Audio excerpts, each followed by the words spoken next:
I remember the first time I visited Temple Square in Salt Lake City, Utah. Now, I'm not a member of the LDS Church, so I was like a tourist just sort of wandering around there.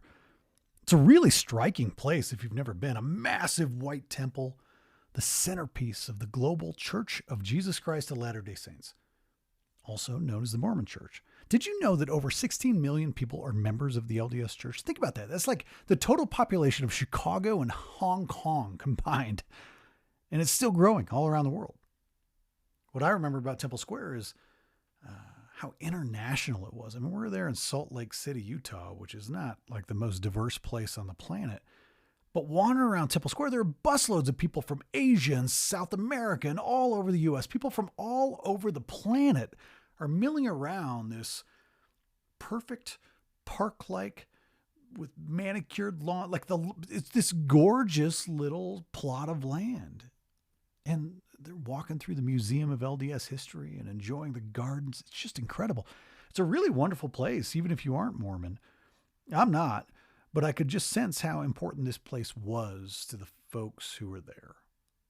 Of course, I could also sort of sense that as young as this religion is, it already has some of its own ghosts.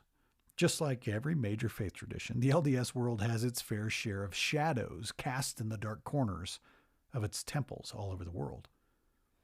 I guess I could focus on that dark stuff, the ghosts and rumors. It's real. Or I could focus on the things that seemed weird or peculiar to my particular faith worldview as a non LDS person. But I left there more curious than anything, curious about how a faith born in the middle of America not that long ago could grow so rapidly, curious about prophets and missionaries, and curious about the threads of the past, present, and future that weave together the tapestry of a global faith. I think you all are really going to enjoy today's episode, especially if you're okay with living in a little bit of uncertainty and curiosity. Hi there, everyone. I am so glad to have you all joining us for this episode of the Between podcast. Let me introduce our guest today. Catherine Flores is a lifelong member of the Church of Jesus Christ of Latter day Saints. And she told me her one Mormon claim to fame is that her grandfather was the first Cosmo the Cougar mascot at BYU, which I'm pretty sure makes her LDS royalty. That's a huge deal, I think. Catherine and I found each other on social media.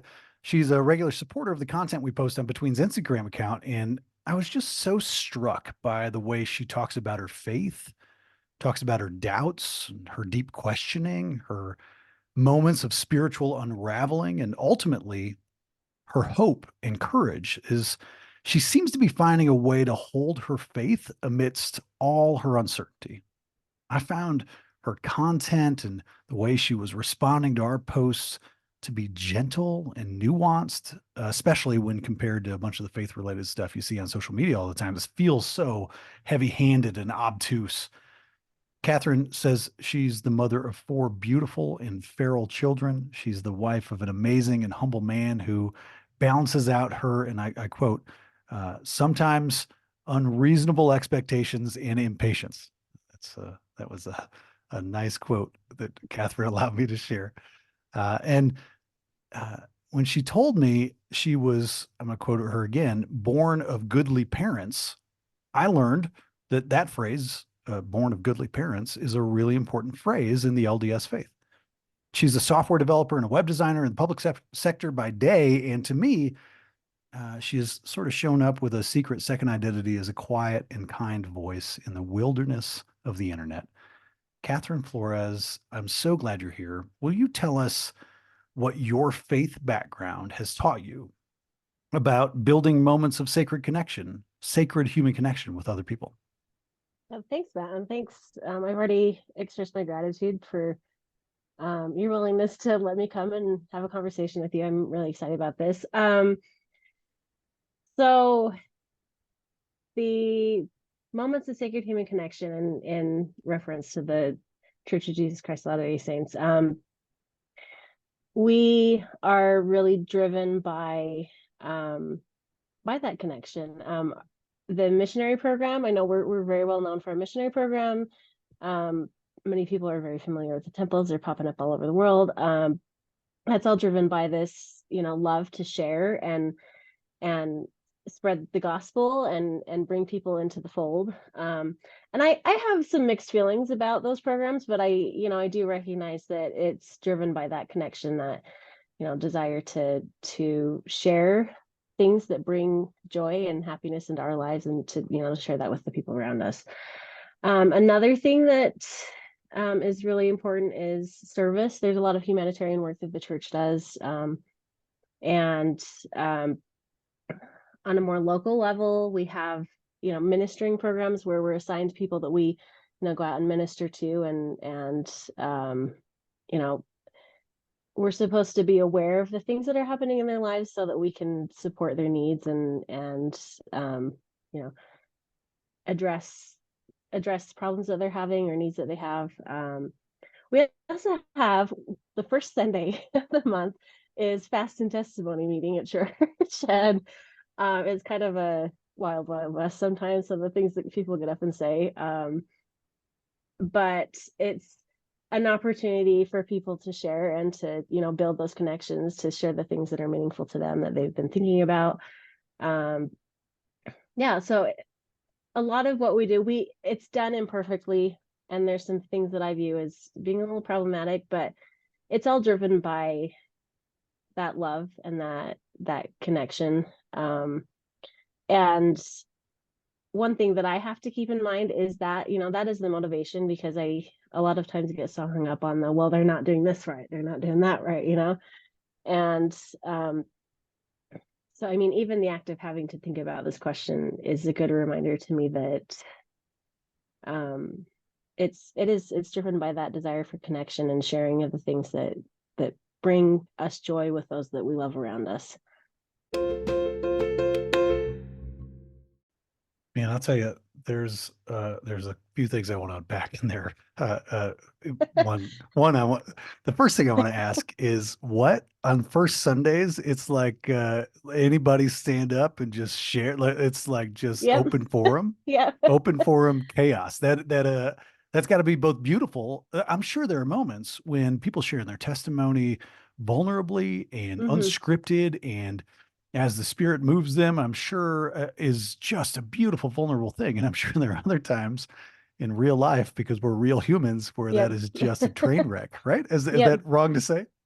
Nope, that's a perfect assessment. And it's always been kind of the joke that if you have a friend that's interested in the church and is investigating, wanting to learn more about the church, you never bring them for the first time on that first Sunday of the month, because you never know what they're going to hear. It Yeah. might scare them off. But like you said, though, it is, some people share some very beautiful, vulnerable things, and we have lots of opportunities to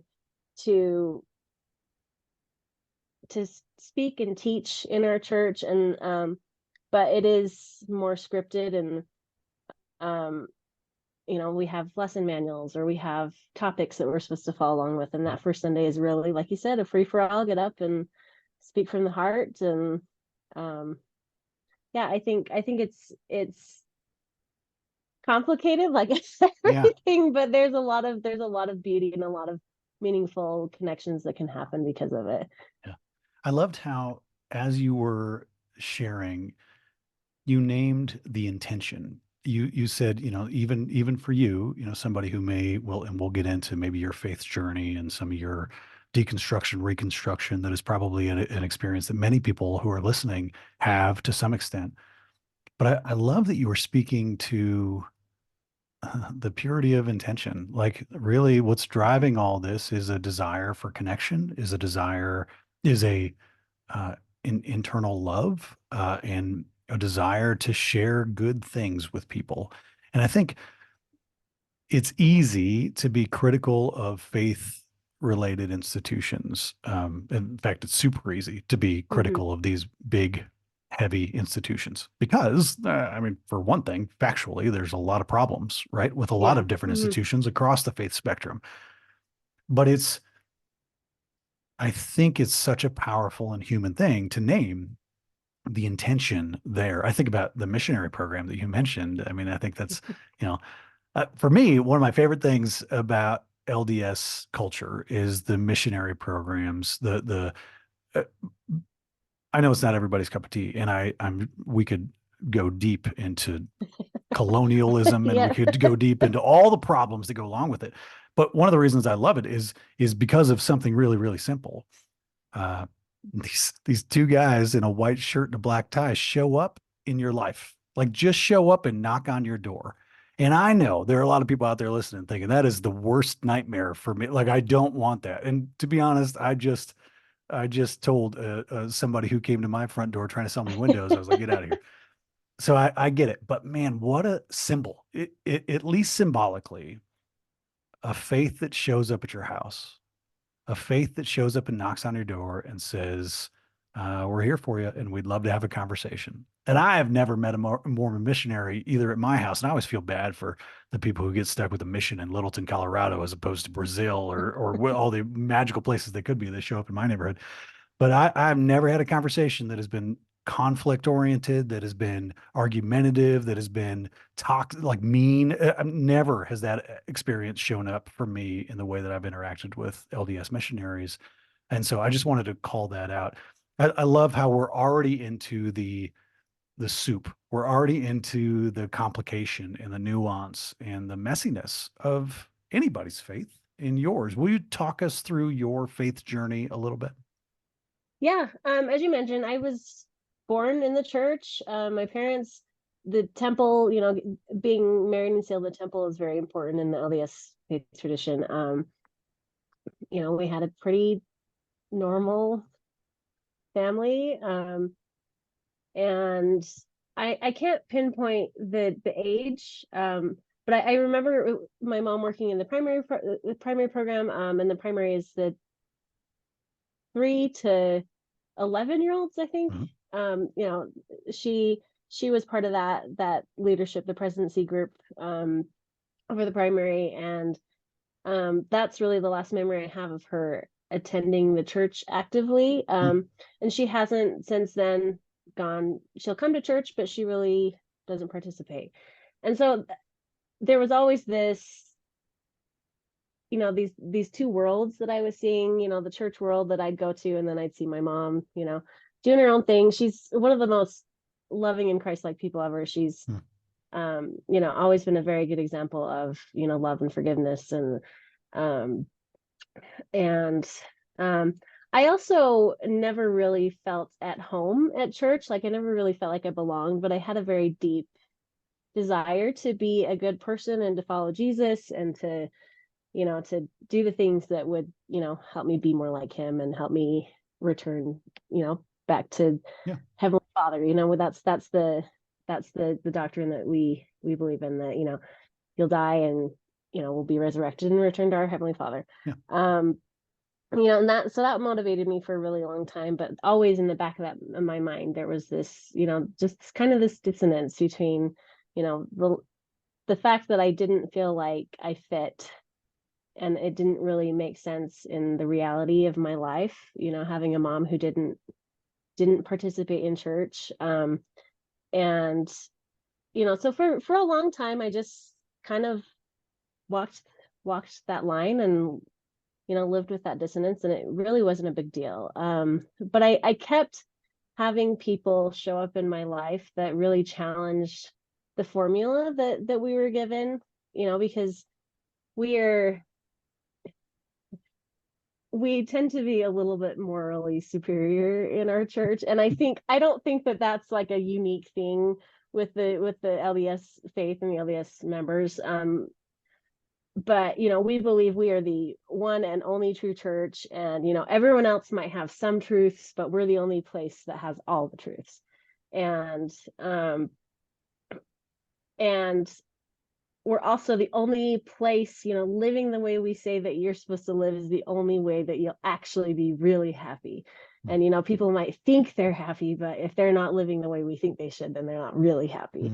Mm. So there's a lot of that attitude going on. And there's a lot of teachings that are very transactional. The relationship with God is very transactional. You do this, you'll get this. You pay your tithing, this will Mhm. happen. And I just kept seeing people who defied those promises and those, that formula. And whether they weren't living the way we said they should, and they were happier than a lot of people who were, who were doing the right stuff, or they were living the right way and they weren't receiving those promised blessings. Mm. And the thing that really increased the conflict and the dissonance for me was to see how we treated people who left or questioned or had doubts. I mean, there's been some pretty hurtful things said on every level, at the local level and at the top of the hierarchy, Sure. that have been said about people who doubt or question or leave. And to see these people who I, had a lot of love and respect for talked about that way, it really started shifting things for me. And then my husband, when we met, he grew up Catholic, and we met, and I had never, we met in high school. We started dating a couple years after we graduated, but I had never met anyone with so much kindness and humility. And to compare that to the people, in particular, the men my age who I, was supposed to be potentially dating and marrying in the temple, who had, checked all those boxes as the type of person I was supposed to marry, and to Yeah. compare them to, this very humble person, who didn't have the gospel, didn't have, the truth in his life, and was still a better person than all those people that I knew. And, all of these things, I think of it as like, I don't know, like a sweater or Yeah. some knitted thing unraveling behind me, and not realizing, the threads are coming undone Yeah. until it's too far gone to put it back together.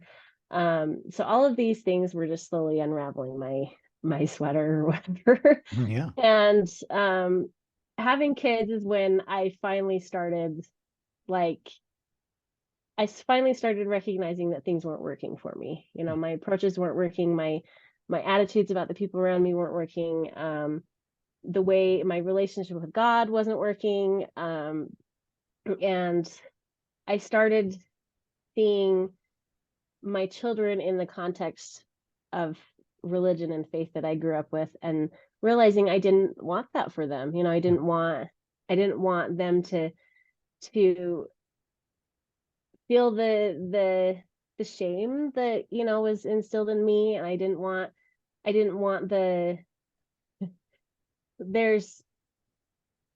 there's a lot of inequality when it comes to the way that men and women are treated, the roles that we're allowed to have, the expectations for the kind of lives we should live. And I, particularly when I had my youngest child, she's my only girl, to put her in that place, and to know what kind of impact that would have on her, it really made me have to start re-examining things and questioning if that was what I really wanted for my kids. And I haven't figured anything out. I don't have any answers. I don't know 1 year from now, 2 years, 10 years, where I'm going to end up. I I want to call out how wonderful that is. How wonderful it is that you say, I don't have any answers. I don't know. Yeah. And you've shared that with me in a number of different ways. I noticed it in some of your social media posts as we were preparing for this conversation. You shared it with me, like that, your willingness to just say, well, I am not sure. I'm not sure where I'm going. I'm not sure where my road leads. I can describe where I am today. I know what's behind me. I know there's an unraveled sweater laying on the ground behind me. And here I am with kids and with questions and with daily efforts to try to make the best guess today. And that's my sense of maybe how you're Hmm. approaching your faith. What's beautiful is that you didn't seem to use a knife to cut off the sweater and to say, I'm gone. I'm out of this place. The LDS world, Yeah. no, you seem to be having I love unraveling. I love the metaphor, actually. I really love it. And maybe you're knitting a new sweater in front of you while the other one's still kind of coming off on the backside. I think that's a fascinating way to approach your faith life, especially when things maybe from your past don't make as much sense anymore. Feel free to keep talking about that. I just, that metaphor and that your willingness to be uncertain, I think is a really, really powerful thing for other people to hear.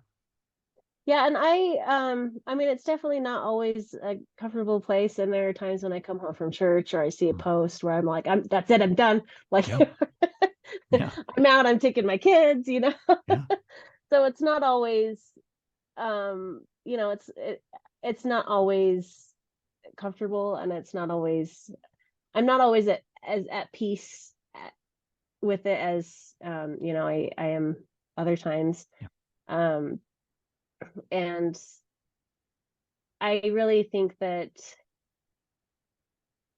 accepting that, that it's not always going to be easy, and accepting the uncertainty, makes me makes it easier for me to accept truth when it comes to me, Yeah. and makes me more willing to um, embrace the good that I do see. And like I said, I'm terrible at it, and um, I put a good face on it online a lot of times, and then complain to my husband, and my husband and I aren't 100% on the same page when it comes to our Yeah.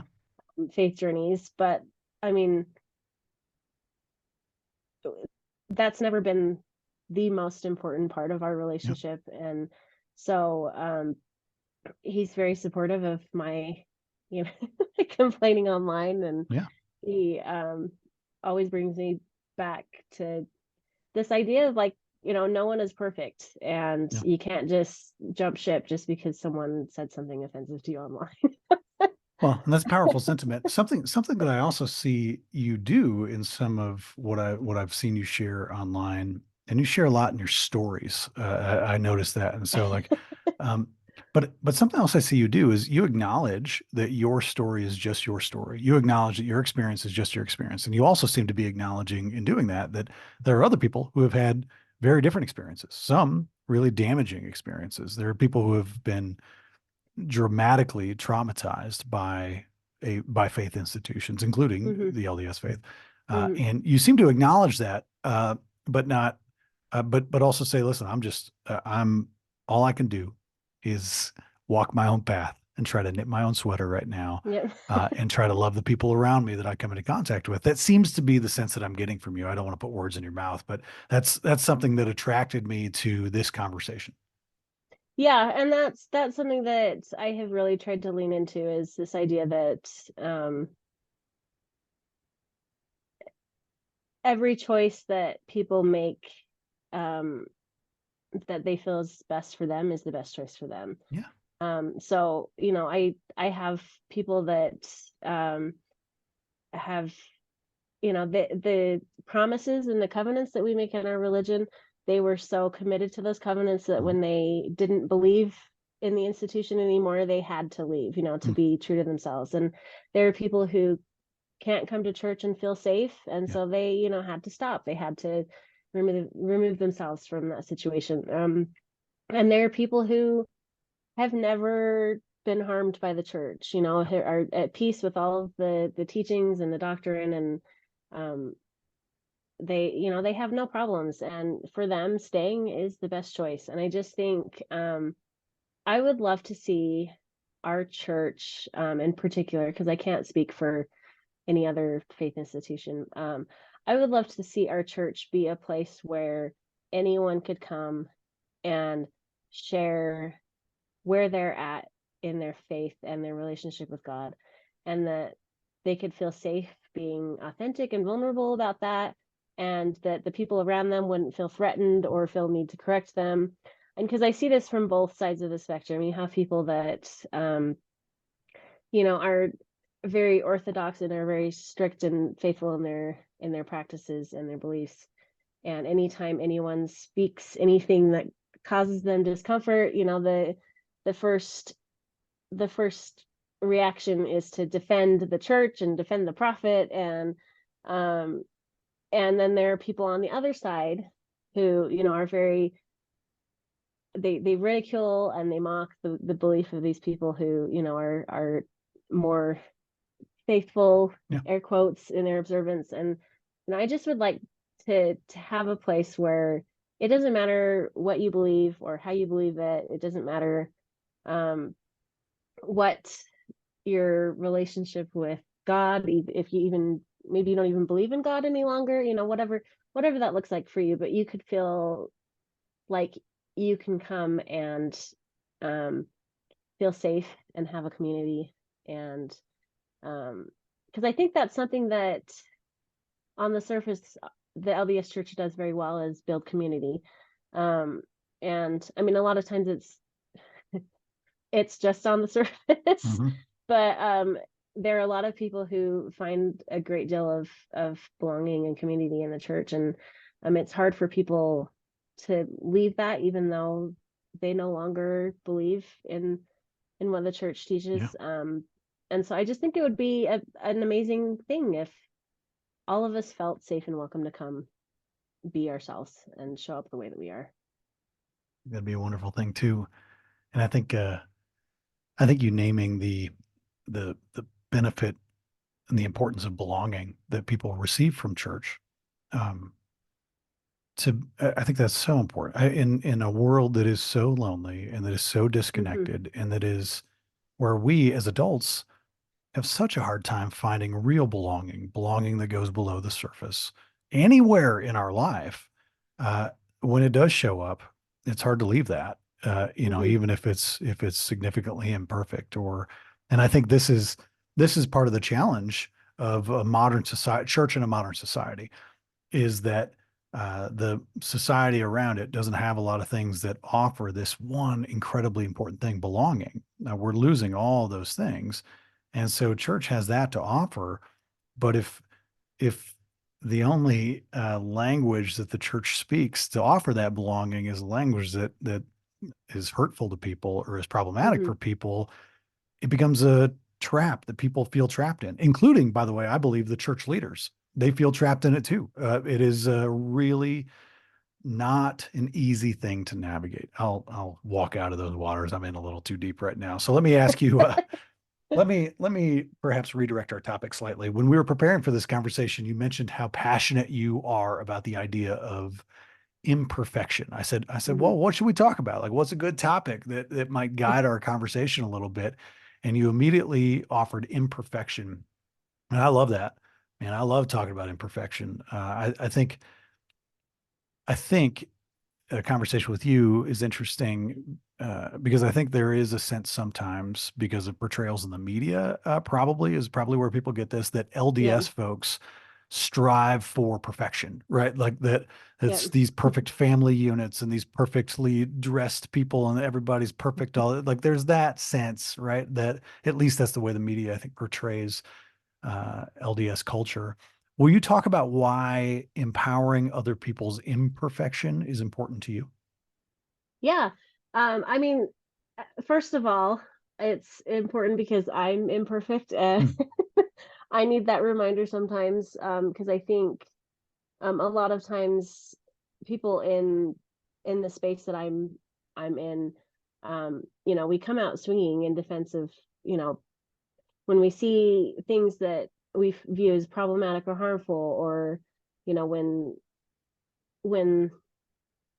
something is said that we don't appreciate, we come out swinging, and our first reaction is to this, the same thing that people within the church do when it's really funny to me.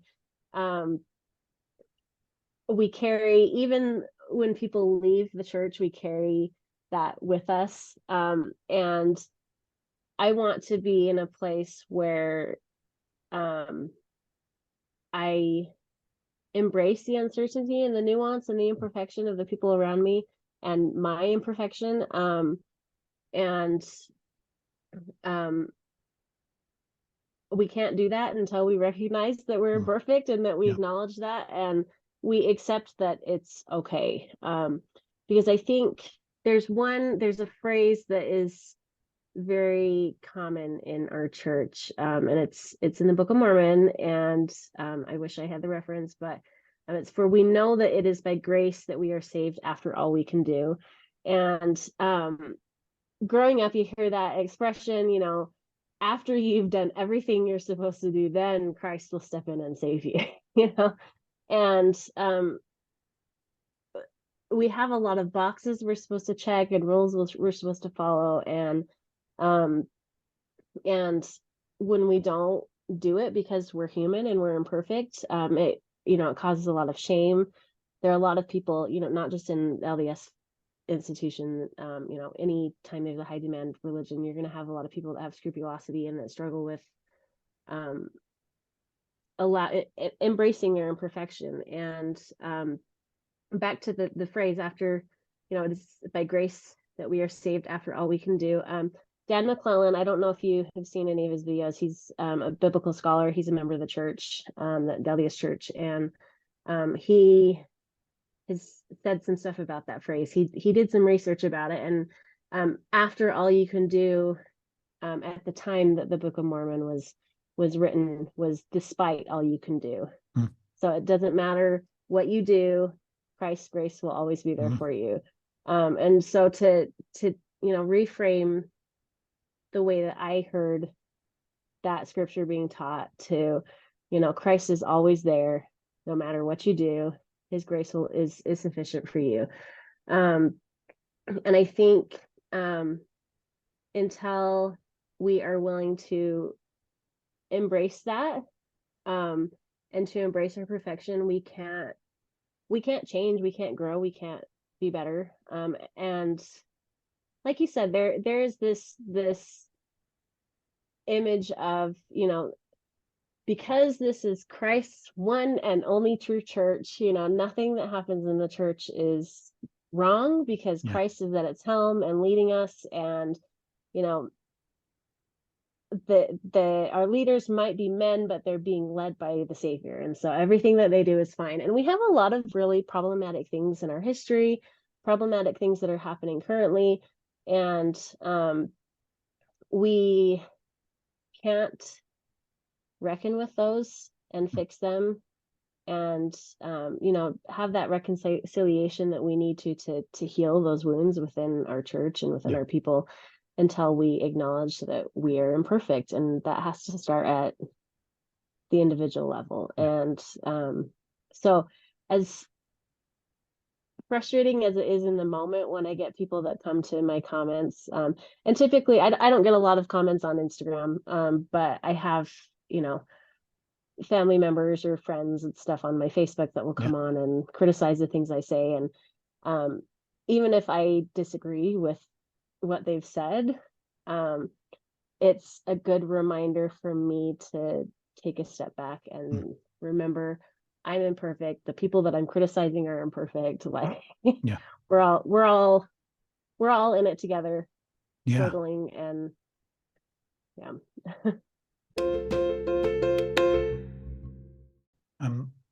I'm struck by, I'm sure I'm not the only non-LDS person whose experience with the LDS church has been a mixed bag, to say the least. Number one, through media portrayals, right? And there's a movie right now with Andrew Garfield that's out, and it was well, I can't remember the name of the movie. That's embarrassing. Yes, I know exactly what you're talking about. You should never bring up something that you can't remember the name of when you're being recorded on a podcast, and that's what I just did. So whatever, Google it, Andrew Garfield Mormon movie, and it was a really heavy movie. It was a really complicated movie. It was a really, I thought, brilliantly acted movie. I think Andrew Garfield's great. But one of my first encounters with sort of some of the negative media portrayals of LDS was a book called Leaving the Saints that I read decades ago. And it was a book about sexual assault and really, really challenging themes, and patriarchy and all these things. And I think probably right around then, when I read that, was also the time when I was building a real up close, like friendship with the family, that my wife was connected with, that I was sort of building a friendship with a Mormon family, and was like, oh, you guys are great and wonderful. And I want to be friends with you. And with the, sort of friends for life type of family. I've been friends with them now for decades. And I think about anytime we categorize people, right? As soon as we say we put them in a bucket, there is Mhm. both a beautiful thing about faith offering buckets that we can put people into, especially when we put ourselves into those buckets very proudly because we love our faith. And we say, I am this, right? I am this kind of faith, and you will know me because that's how you'll see me. But then the outside world sees us and puts us into that bucket and ascribes a different meaning to that bucket. And once we see people up close, I think about you having difficult comments on your Facebook from family members, right? It's Yeah. hard to not see family members up close. It's hard to not know their full life story and all their complications and all their baggage and all the stuff that they bring with them. They're not just a person in a bucket. They're not just a category. They're not just a caricature. They are real. And I think Mhm. that's one of the beautiful things. I just keep noticing you comfortably living in nuance and uncertainty in I don't know about uh comfortably. okay, no, that's fair. Okay, but living in nuance and being there and sort of not running from it. That's what I perceive in our conversation, is that you don't run from that uncertainty or the messy middle of things. um I sense that you look for similarities in people instead of differences, or at least that's something that seems important to you. Is that accurate? Is that important to you? And if so, what drives that? Yeah, I um I was really struck by what you said about turning people into a caricature. Hmm. Um, when you said that, I'm like, oh my gosh, that's a perfect description of a lot of times, at least the way that my brain works. Even people that I are, I have been close with in the past, family members or friends.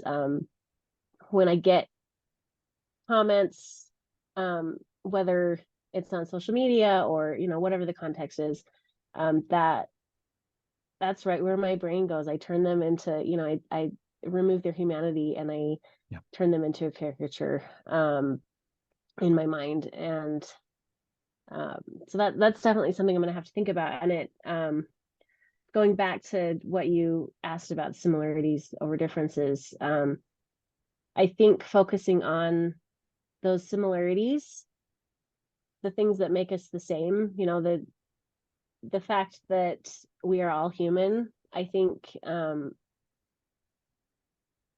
for me, that is something that I need to apply better because, like I said, I do turn people into this caricature of who they are.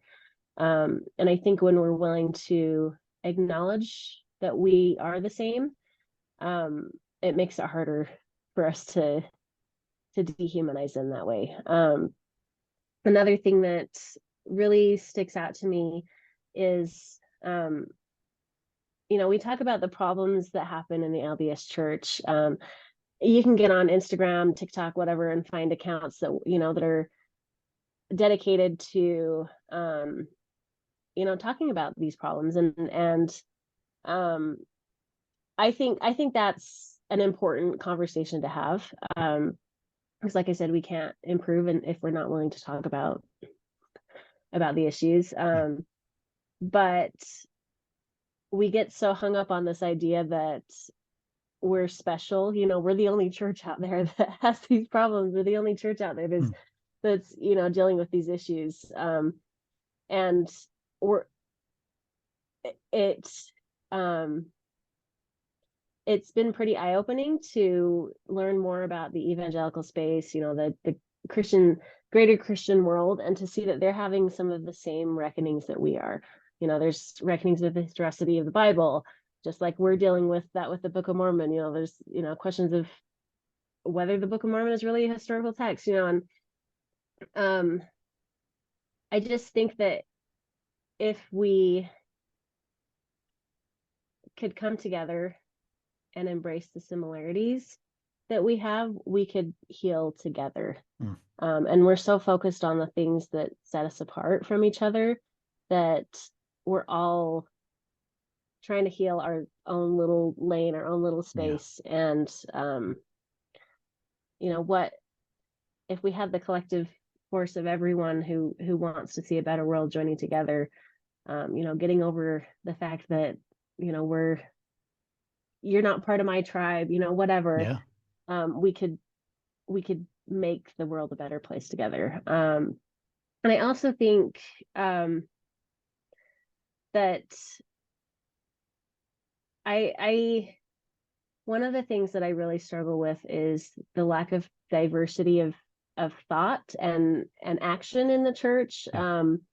My husband and I spent the first 8 years of our marriage attending church in Spanish, and we had people that would show up in jeans and a t-shirt, and they were coming in their best, but a lot of these people were immigrants from all over, Latin America, Latin South America, and they brought their cultures with them. They brought their the things that made them different, and they used that to contribute in a meaningful way um to the body of the church. Yeah. And my kids don't speak Spanish. I barely speak Spanish. So we a couple years ago started attending church in English, and um I really I the people that we attend with are wonderful, amazing people, and there's a lot of great things that they're doing that weren't happening in Yeah. the Spanish congregation. But it was I just think that when we're so homogenous, Mhm. we lose sight of the things that make us different, that we can contribute to the table. We show up, everyone, there's a Sunday uniform you show up to church in. Yeah. There's, you give the same answers, in Sunday school, and um, one of the things that really meant a lot to me was seeing these beautiful, amazing people recognizing, we're all children of God. Mm. And because we're all children of God, I want to bring what I have to the table. And um, I wish that could be in, that was something that we saw across the Yeah. board everywhere within our church. Yeah. Did I say enough? Nailed it. Yeah. No, there is so much in what you just shared. I don't need to repeat it because your voice was perfect. I want to comment though on how powerful it is for someone that the term self-awareness keeps coming up into my mind, not you being aware of yourself, but like a church being aware of itself, and being willing to reckon with the reality of its complications. Um, Mhm. I also want to comment on one of my favorite things to talk about. One of my favorite things to rant about that gets me in a lot of trouble really quickly is the your church, your group, your faith institution is not special conversation that you brought up. Like you think you're special and you're not special. I have this, I think because of the way this will be maybe interesting for some listeners. I walk into this work doing leading between, not with career of faith related stuff in my back pocket. I kind of showed up out of left field, and because of that, I've built a whole career in another industry and a whole other, I got like a regular job out there that I do, but I walk into this as a purely passion project. But that also allows me to not take anything personally. I think, in my other job, in my real regular job that I did for the last 20 years, uh, if somebody like, posted something negative about me or something like that on Twitter, like it would ruin my week. I'd take it so personally. And now I think sort of waltzing into the faith space, trying to walk into the middle of the faith space, saying, I want to invite everybody's faith experiences and stories to the table because I'm just curious about them. And I think there's something powerful in the diversity of voices from all faith traditions. But walking into this faith world that way makes me like, it's really, I'm like, yeah, I'm just here to help. Like, I'm just here because I think there's something that I'm supposed to do. There's a conversation I'm supposed to help people have. And because of that, it allows me to sort of say things to people that get me in trouble a little bit. But I think that they also know, well, this guy just is saying things that he sees as an outsider, and I'm an outsider in almost every faith tradition outside of like my very specific home church, which is a weird ecumenical mix of different mainline traditions, and it's super progressive. And my senior pastor sometimes talks about Hinduism and sometimes talks about other like wacky That sounds spiritual stuff. And amazing. yeah, but I say all that to say, like, the amount of times I've engaged with clergy members or pastors or faith leaders or leaders of religious organizations, and they're like, well, our church is different. Our church is special. Our church has this one different problem. And it's like, well, tell me what the problem is. And it's the same problem everybody else said. It's the Yep. same thing, right? It's always the same thing. So I love that you named that and called that out in a really loving way. Catherine, a really loving way should be your tagline. In fact, it should be the name of the podcast that you host, because that is how you show up. That is how you communicate. It's how you talk about your own faith in a really loving way. And you do that in a way that's critical, in a way that is thoughtful, in a way that honors the complexities and the messiness and the brokenness, but you do it in a really loving way. And what a model, what an example for other people to follow. Catherine, thanks for being a guest. Can I ask do you want to share where people can find you online if they want to give you Sure. I really mean, loving comments? if I can remember my Instagram handle for Instagram. Um, Funny story about my Instagram handle. My last name is Flores, and I have a coworker with the last name Flowers, and so he always jokes around. He's like, "Oh, you're my Latina sister." um, so that's where my Instagram handle came from. So it's flowers.flores.cg. I and we've already talked about this. I'm just a regular person who posts, a lot of it is my, you know, searching for answers. I don't have answers. The things that I post about are things that I am not good at, and I'm trying to come to a place where I can be better and I can be more, um I don't know, just be more and do more than what I'm doing. And so I mean, people are welcome to follow me. I'm not looking for followers or anything, but I'm happy to connect with people. I'm happy to answer questions that people have about the LDS Mormon faith tradition culture. I love talking to people and getting to know people and hearing their stories. Yeah. Catherine, I'm suddenly reminded of the first time we actually interacted on social media. I think you sent me a note because I had posted a prayer on the Between Uh-huh. Instagram, and you sent me a note and you were like, "Can I use this prayer in?"